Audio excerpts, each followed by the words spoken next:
PTSD 是一种精神疾病，全名叫 Post-Traumatic Stress Disorder， 也就是创伤后压力症候群。一般是指一个人在目睹或亲身经历了某件令人恐惧和有生命威胁的事件后所产生的一些后遗症。这些后遗症会使到一个人产生种种的负面情绪或反应，严重者更是会有自杀的倾向。嗨，大家好，我是阿维。在上个说梦话的影片里，大家都想听听 PTSD 的事情，那今天终于等到 PTSD 的主题啦。好，我们废话不多说，直接开始吧。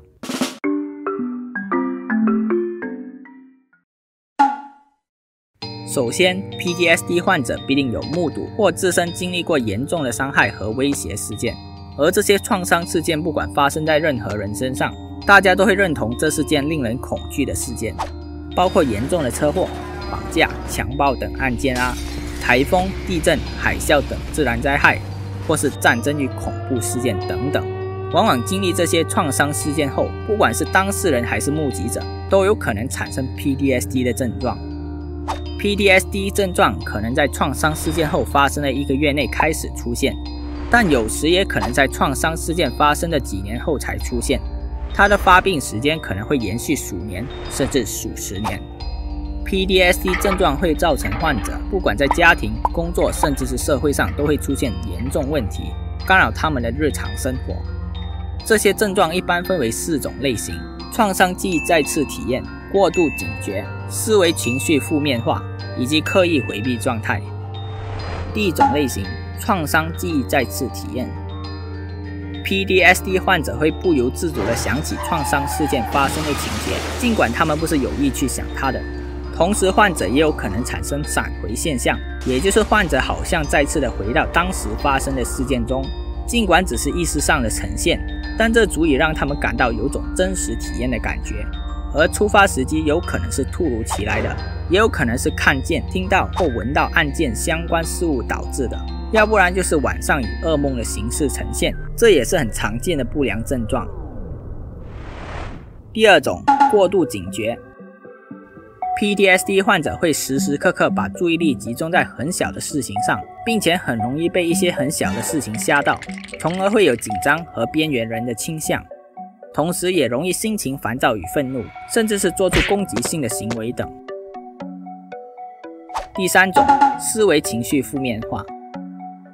创伤事件发生后，他们的认知和情绪会逐渐恶化，比如对自己或这个世界产生负面的想法，对自己曾经喜欢的活动缺乏了兴趣，与家人朋友产生隔离行为，认知记忆也会出现问题，包括不记得创伤事件的一些重要的事情。当然，这些都不是因为在治疗期间的药物所引起的。通常 PTSD 会伴随着其他精神失调，包括重度忧郁、焦虑，甚至是之前提到的多重人格障碍等。第4，刻意回避。PTSD 患者会试图避免谈论创伤事件，特意的回避会让他们想起创伤事件的地方、活动或是人物。例如，创伤事件是发生在车祸，那患者通常会避免开车或乘车的事情。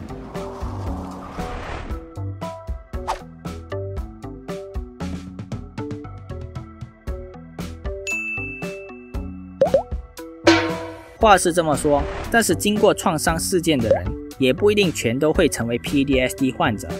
当然，经历创伤事件后的1个月内，绝大多数人都会体验到 PTSD 的症状，但这严格的来说还不算 PTSD， 叫 ASD（Acute Stress Disorder）， 急性应激障碍会比较正确。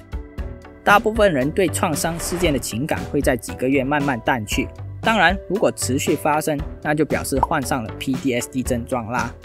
另外，在调查中也有发现一个现象，比较愿意说关于自己创伤经历的患者，比起回避话题的患者更容易脱离 PTSD 的症状。尝试接触外界事物的患者，随着时间的推移，症状也逐渐减轻；而回避的患者，随着时间的推移，症状也越来越严重。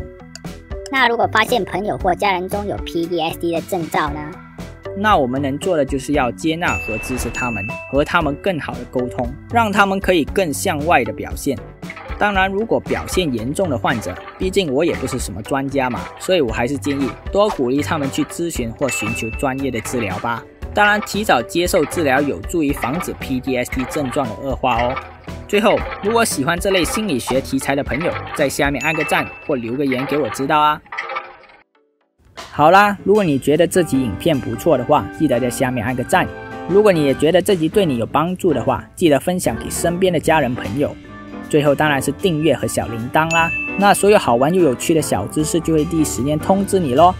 我是阿维，那下集见。